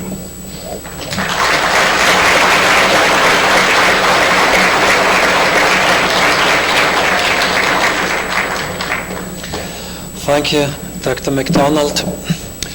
What does happen really is we are not behind, we are in front of scheduled time. I know that the criteria for excluding neurosyphilis in the United States is a VDL. I would like to ask, are you really sure that the VDL is 100 specific so that you don't miss some patients with the VDL? We cannot use as a criteria intrathecal Lyme antibody production to define neurologic Lyme disease. I'm absolutely convinced of that. Simply, the spirochete does not produce the inflammatory spinal fluid picture reported from Europe in North America. Sorry, I don't ask about intrathecal production. I ask you if the VDRL is the real criteria. So you're sure that there are not neurosyphilis cases with negative cerebrospinal fluid VDRL? Well, these people don't have typical neurosyphilis syndromes. I think most people have used a negative VDRL in spinal fluid as sufficient to rule out neurosyphilis. Keep in mind that these patients aren't peripherally reactive to T. pallidum. We sort of routinely do. I put the VDRL up there because that's one of the routine spinal fluid testing that we do in all patients that we lumbar puncture, regardless of whether we are lumbar puncturing them for Lyme disease or not. I have a question for Dr. Coyle. You showed that I think it was 18% of the patients with EM, solitary EM with headache had some cells, and 18%, I don't know if they were the same 18 or not, had protein, and then I think 47% of the solitary EM people had the immune complexes. I guess my question is, what are the treatment implications of that, and when do you recommend doing spinal taps in patients with early localized Lyme? It's my clinical impression, but not proven, and obviously this is something that we'd like to get systematic funding to really look at in a meaningful way, that the new onset of headache in early Lyme disease represents CNS seeding in a good proportion of patients. We have at least some experimental data that would suggest that that may be the case. Not enough data for me to make any sort of rigorous statement, but I think that that would need to be looked at. Then there are several layers following that. If CNS seeding is more common than one might think, does that dictate that one should go to something like parenteral antibiotic therapy, which right now we feel is the optimal therapy if you think you have a CNS-based infection?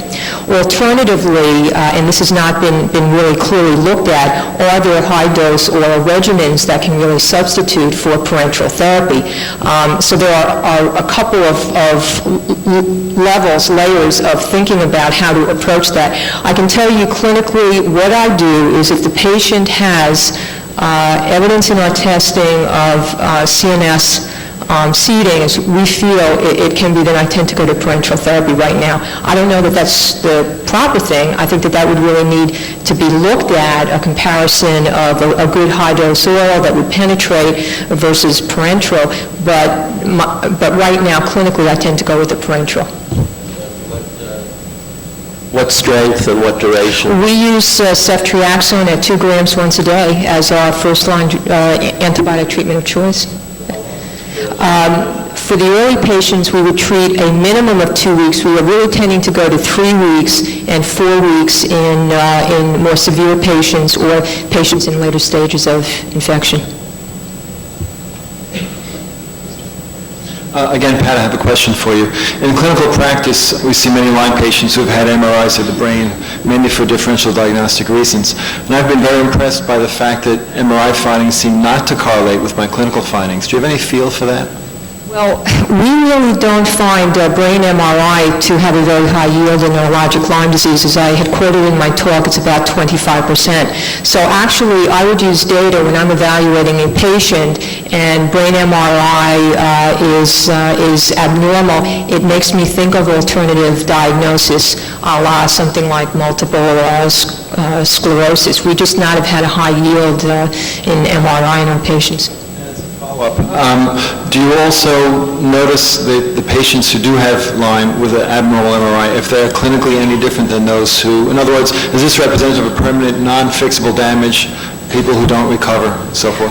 It's my clinical impression that they may be a little bit more clinically severe, but I really could not make any statement that they don't recover. No, that's not been my impression. I'm Jarmo from Turku, Finland.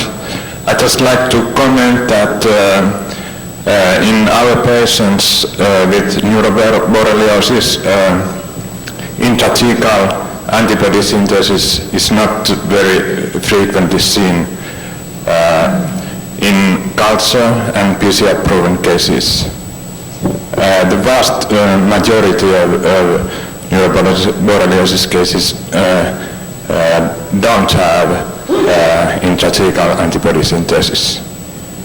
That's interesting. I really think that it's going to boil down to strain differences with regard to certain strains when they see the central nervous system producing a very inflammatory picture, but then other strains, other, quote, neurotropic strains, not producing a very CSF inflammatory picture. Another question for Dr. Coyle. When you gave your sensitivities, for instance, for neuroborreliosis, there was only a 50% sensitivity of intrathecal antibody production. What is your denominator? How do you know what are you using? The 50% there was based on the 20 Lyme meningitis patients that I presented in the second slide, those 70 early infection patients. Those were the percentages for all of the slides with the exception of the PCR. So the 50% rate is Lyme meningitis, the 20 patients that we evaluated. Only half of them had intrathecal Lyme antibody production. You knew they were Lyme meningitis based on... Yes, absolutely. That's right. Based on having ECM and then Many CNS of them, findings, or- well, they had headache, stiff neck, pleurocytosis. Many of them had very recent EM. Many of them had current EM, multifocal EM, facial nerve palsy, or radicular symptoms. And we're in a hotbed of Lyme disease at Stony Brook. We're in the epicenter of North America. So when a patient rolls in the summertime with EM and meningitis, it's Lyme meningitis. And the- And I'm making the point again that we simply don't see this 100%, 99%, 95% intrathecal Lyme antibody production. We just don't see it. Two other quick questions for you. The 50%, I'm sorry to skip that. There was a European study that was published in Neurology about, I think it was last year, 1994, comparing 30 days of oral doxycycline to intravenous penicillin for treatment of neuroborreliosis and showing no difference. I was just wondering what Right, your yeah, let me comments were. tell you what I think was a little bit irresponsible in whoever reviewed that article for Neurology in not making them make any statement that this was based on European Lyme disease. We've clearly had failures with doxycycline going on to neurologic evaluation. I would be very scared to treat a Lyme meningitis patient with 100 BID of doxy for 2 weeks. Thank you. Dr. Coyle, you mentioned the isolation of a number of different you reported the isolation from CSF from about 13 different patients. No, three. I thought you had those isolations been characterized, and if so, are they This similar was to the done. D31? This was done at the CDC. Okay, this was shipped off at the CDC, so I am not really sure how far the characterization has gone. As three patients. All right. 3 of 21 of that 70 group were positive. We cultured 21, and 3 of the 21 were positive. All 3 were Lyme meningitis cases. This is a question to Dr. McDonald. In your silver stains, you referred to the spirochetes that you saw in section as Borrelia burgdorferi. Using silver stain, how do you know that it's not some other spirochete? Because they're from the American Type Culture Collection. I also have a question for Dr. McDonald. Give Dr. Coyle a rest. Alan, I had occasion a couple of weeks ago to look at a videotape of a blood specimen from an unfortunate young woman in the Midwest with a degenerative neurologic process. I was struck, A, by some artifact that I saw, but B, by an experience I had a number of years ago with attempts to diagnose leptospirosis. And I noted, in looking at multiple specimens of blood, that there were artifacts, and particularly when you have red cell membranes swimming around, they look very much like lepto, and in fact also like Borrelia. Now, most enjoyed your 200-300 slides, but I didn't say anything about artifact. Would you mind saying much about artifact? Mind saying something about artifact? Okay, I think that part of what we do in pathology is to try to distinguish truth from artifact, and I think we have to contend with artifact. In medical practice, there is a textbook model of disease, and then there is disease as you encounter it in the real world. And the reason you can practice medicine is that you have undergone a period of tutelage with senior clinicians who tell you the difference between what you expect to see and what you actually see, and dealing with artifact is one of the problems in medical practice. In pathology, we undergo a similar tutelage in terms of sorting out artifact from non-artifact, and we don't claim to be infallible. But I think that what we do is we start with what's published, we look at what has been gleaned from other people, we use controls heavily, and we use positive and negative controls, and then we rely on whatever ancillary techniques we need to shore up a diagnosis so that we can say, yes, that is what we say it is. And just to give you an example, with fine needle aspiration cytology, we make a diagnosis of malignancy based on 50 cells rather than 500,000 cells, which you'd see in a tissue section. And we are obliged to do the best that we can, and then constantly test our hypothesis and retest it and put it up to scrutiny.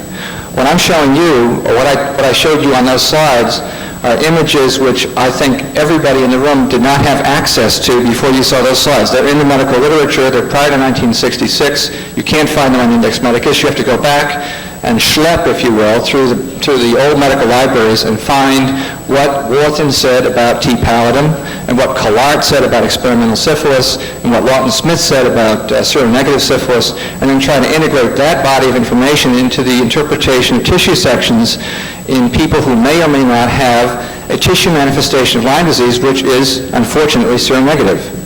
And I've used the best reagents that I can come up with. I think Dr. Barber's monoclonals are unsurpassed. They've been the standard, as far as I'm concerned, for care and for tissue identification. And short of electron microscopy, I can't think of anything else that we could have done with available tools. Remember, this is all 10, 15 years ago, 10 years ago anyway, we're doing this work.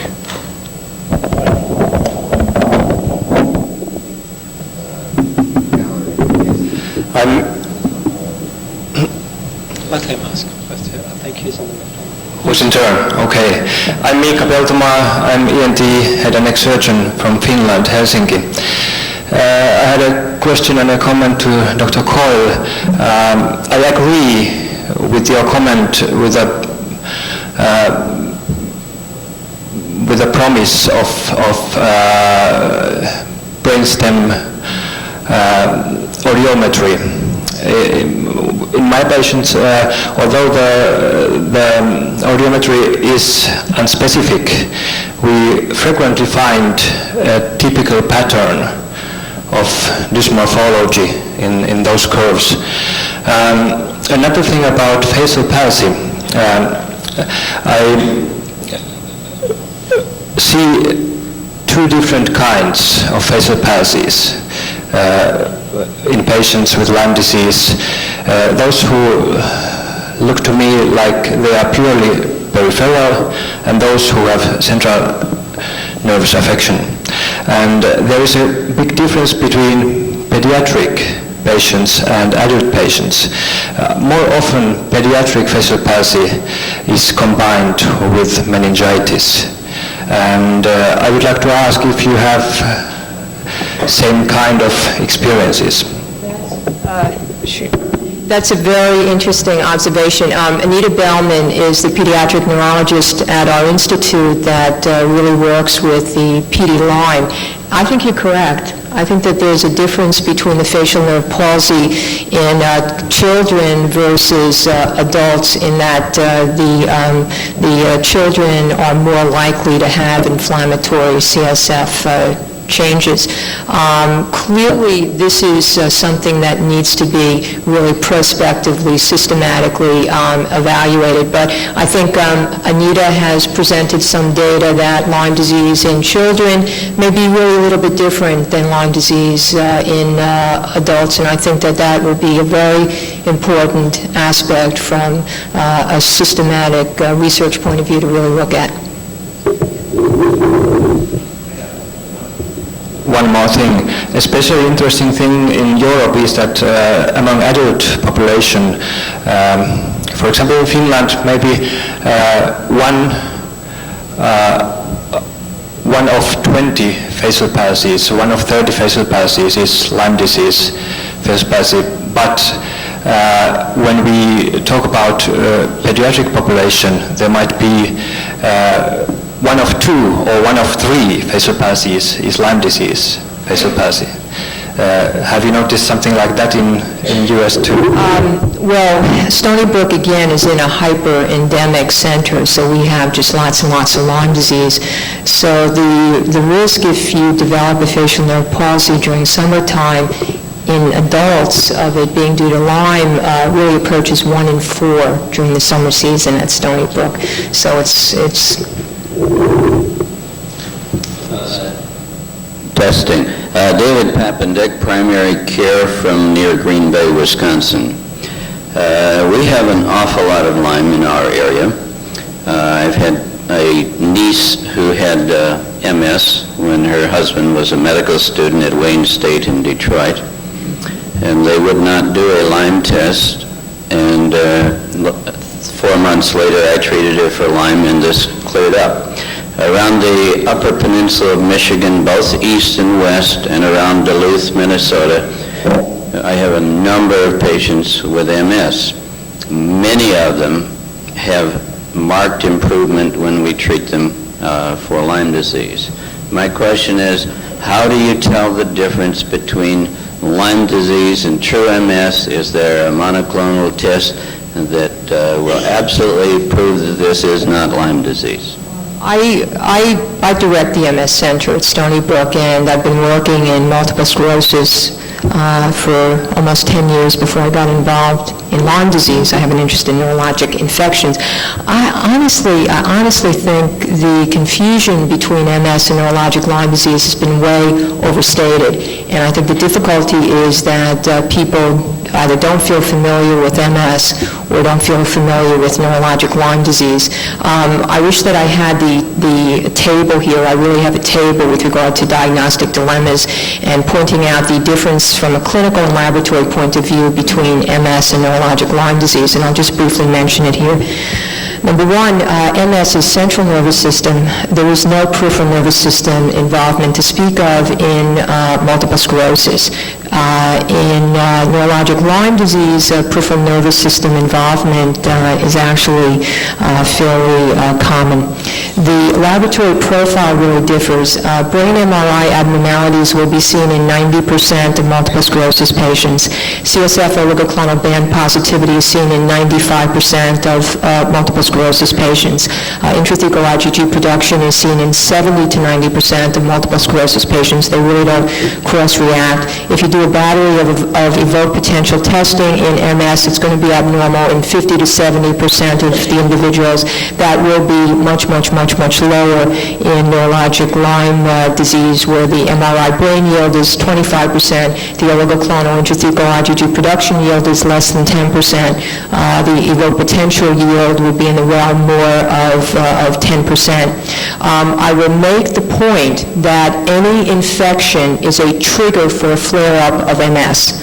So when you practice in endemic areas for Lyme disease, and MS is a very common neurological condition, you're going to get dual diagnoses. All right, so Borrelia burgdorferi can act as a trigger to cause a flare-up of MS, just as can common upper respiratory tract infection pathogen or a urinary tract infection due to E. coli, etc. And the MS patient gets better with treatment. My approach has been, number one, to look at the patient's history and exam. One should use for MS really our Poser Committee criteria. I've been a big proponent. All of my MS patients, really, I want to do spinal fluid testing to make, by the Poser Committee criteria, a laboratory definite diagnosis. I think if there is dual evidence of burgdorferi infection and MS, then my approach is to treat them for the infection first before using any sort of steroids for MS, since there is some empiric data that steroids may not be a good thing in Lyme patients that have not received antibiotic treatment.